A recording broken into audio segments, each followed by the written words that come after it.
Hello everyone, আসসালামু আলাইকুম। Welcome back to my channel US stories.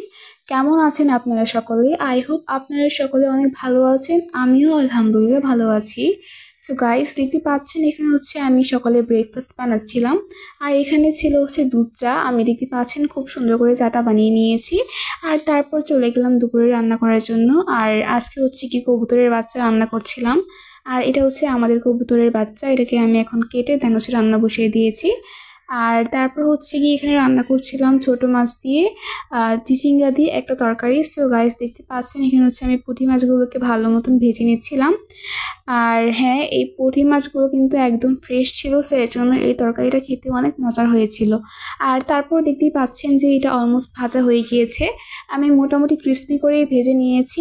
আর মাশাল্লাহ, এটা অনেক সুন্দর হয়েছিল তরকারিটা। আর তারপর গিয়ে আমি এখানে কড়াই বসিয়ে দেন এটার মধ্যে পেঁয়াজ কাঁচামরিচ দিয়ে খুব ভালো মতন ভেজে নিব। আর তারপর গিয়ে আমি এখানে অ্যাজ ইউজুয়াল যেভাবে রান্না করে ওইভাবে রান্না করছিলাম। সো ওইটার আমি ডিটেলসে শেয়ার করি নাই, কারণ সবাই এটা পারে। সো এই জন্য আমি প্রয়োজন মনে করি না এটা শেয়ার করার। আর তারপর কি এখানে দেখতে পাচ্ছেন যে এটা কবুতরের মাংসের ফাইনাল লুক। মাশাআল্লাহ, অনেক সুন্দর কালার এসেছিল।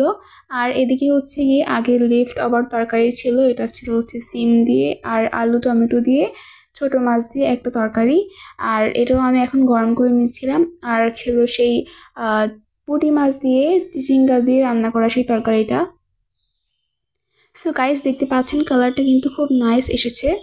আর তারপর গিয়ে আমি সাথে শসা কেটে নিয়েছিলাম, এই আর কি। আর আজকে আমাদের দুপুরে লাঞ্চের মেনুতে এগুলোই ছিল। আর তারপর আমি বিকেলে একটা পুডিং বানিয়েছিলাম। আর পুডিংটা কিন্তু মাশাল্লাহ খুবই সুন্দর হয়েছে। দেখতে পাচ্ছেন এটা ছিল ক্যারামেল এগ পুডিং। আর আমার পুডিং খেতে বরাবরই অনেক পছন্দ, সো আমি খুব ছোট করে একটা পুডিং বানিয়েছিলাম। আর আমি এই নিয়ে প্রায় অনেকবারই পুডিং বানিয়েছি, মাশাল্লাহ অনেক সুন্দর হয়েছিল। আর দেখতে পাচ্ছেন এখানে আমি একটা কেক বানিয়েছি। আর এটা ছিল 1 পাউন্ডের মধ্যে ভ্যানিলা স্পঞ্জ কেক। মাশাল্লাহ অনেক খেতে মজা হয়েছিল অ্যান্ড পারফেক্ট হয়েছিল। আর দেখতে পাচ্ছেন আমি গিয়ে এটা যেহেতু থার্ড টাইম বানিয়েছি, এই জন্য মোটামুটি আমার ডিজাইনটা কিছুটা সুন্দর হয়েছে। আই হোপ আস্তে আস্তে আরও সুন্দর আসবে।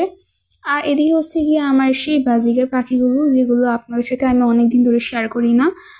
আর মাশাল্লাহ ওরা কিন্তু অনেক ভালোভাবে ওদের লাইফ লিড করছে। সো আমার ব্লগটি এতটুকুই। সবাই ভালো থাকবেন। আল্লাহ হাফিজ, আসসালামু আলাইকুম।